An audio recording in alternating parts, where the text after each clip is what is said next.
బీసీల పైన కాంగ్రెస్ పార్టీ మరొక మోసం చేస్తున్నట్టుగా కనబడతా ఉంది.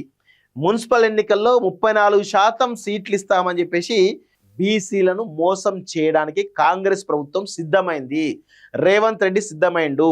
ఇది అందరూ గుర్తుపెట్టుకోండి. పట్టణాల్లో ఎస్సీ ఎస్టీ జాబితా తక్కువగా ఉండడంతో చట్టపరంగా దక్కేటువంటి ఛాన్స్ ఎస్టీలకు 3 నుంచి 4%, ఎస్సీలకు 13 నుంచి 14% సీట్లు, జనరల్ సీట్లలో బీసీలకు మరో 10 నుంచి 12% ఇవ్వాలని అధికార పార్టీ యోచన. ఇదే బాటలో మిగిలిన పార్టీలు అంటూ చూస్తా ఉన్నాం. అర్థమైంది కదా?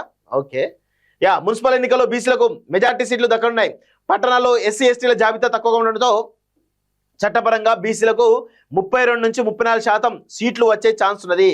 సో ఎస్సీ ఎస్టీల జాబితా తక్కువ ఉండడంతో చట్టపరంగా 32 నుంచి 34% బీసీలకు వస్తాయట. సో మరి అది ఇస్తారా అంటే డౌట్ నాకు. ఓకే. సో 2019 మున్సిపల్ యాక్ట్ ప్రకారం రిజర్వేషన్లు 50% మించరాదు. 2011 జనవరి లెక్కల ప్రకారం మున్సిపల్ రిజర్వేషన్ కేటాయిస్తే ఎస్టీలకు 3 నుంచి 4%, ఎస్సీలకు 13 నుంచి 14% దక్కే అవకాశం ఉన్నది. అంటే ఈ రెండు వర్గాలు కలిపి కనిష్టంగా 16 నుంచి 18% సీట్లు వస్తాయి. దీంతో మిగిలిన 32 నుంచి 34% సీట్లు బీసీలకేనని అధికారులు చెప్తున్నారు. బీసీ రిజర్వేషన్లకు మాత్రం డెడికేటెడ్ కమిషన్ లెక్కలను పరిగణలోకి తీసుకున్నారంటూ చూస్తా ఉన్నాం. సో జనరల్ స్థానాల్లోనూ బీసీలకు సీట్లు అంటూ మరొక ప్రతిపాదన తీసుకొస్తున్నారు. వచ్చే నెలలో మున్సిపల్ ఎన్నికలు నిర్వహించేందుకు రాష్ట్ర ప్రభుత్వం సిద్ధమైంది. ఈ మేరకు గడువు ముగిసిన 117 మున్సిపాలిటీలు, 6 కార్పొరేషన్లో ఎన్నికల నిర్వహణకు రాష్ట్ర ఎన్నికల సంఘం ఏర్పాట్లు చేస్తున్నది. మొత్తం 123 బల్దియాల్లో 2996 వార్డులు ఉన్నట్లు ఇప్పటికే అధికారికంగా ప్రకటించింది. ఈ వార్డులతో పాటు చైర్మన్ పదవులకు ప్రభుత్వం రిజర్వేషన్లు ప్రకటించాల్సి ఉంది. 2019 మున్సిపల్ యాక్ట్ ప్రకారం రిజర్వేషన్లు 50%కి మించరాదు. 2011 జనాభా లెక్కల ప్రకారం మున్సిపాలిటీలో సో ఇదంతా చూసినాము. సో దీనికి 32 నుంచి 34% రిజర్వేషన్లు బీసీలకు ఇస్తున్నట్టుగా తెలుస్తోంది. అది లెజిటిమేట్గా వస్తాయి. మాకు కావాల్సింది మీరు ఏవైతే హామీ ఇచ్చారో 42% ఇవ్వండి.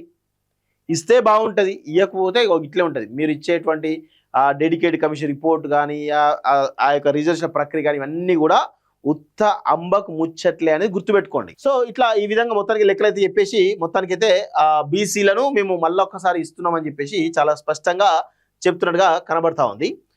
రాజ్యాంగ ప్రకారం దక్కే రిజర్వేషన్తో పాటు జనరల్ సీట్లను బీసీలకు వీలైన ఎక్కువ స్థానాలు కేటాయించాలని అధికార పార్టీ భావిస్తుంది. హైకమాండ్ ఆదేశాలతో ఇప్పటికే పీసీసీ ఈ మేరకు నిర్ణయానికి వచ్చినట్లు తెలుస్తున్నది. మరోవైపు కాంగ్రెస్ బాటలోనే బీజేపీ, బీఆర్ఎస్ కూడా జనరల్ స్థానాల్లో బీసీలకు ఎక్కువ సీట్లు కేటాయించిన ఆలోచన ఉన్నట్టు సమాచారం. ఇటీవల ముగిసిన సర్పంచ్ ఎన్నికల్లో జనరల్ స్థానాల్లోనూ బీసీలు సత్తా చాటమే ఇందుకు కారణమని ఏకంగా 52% సీట్లను గెలుచుకోవడంతో రాజకీయ పార్టీలు ఆ దిశగా ఆలోచన చేస్తున్న విశ్లేషకులు చెప్తున్నారు అంటూ చూస్తా ఉన్నాం. సో ఇదంతా కూడా అధికార పార్టీ ఇప్పుడు బీసీలను మోసం చేయడానికి మరొక డ్రామా ఆడుతున్నట్టుగా చాలా స్పష్టంగా అర్థమవుతుంది. బీసీలను ఆడుకోవడానికి అంతే తప్ప వేరేదైతే కనబడతలేదనేది చాలా స్పష్టంగా అర్థమవుతుంది.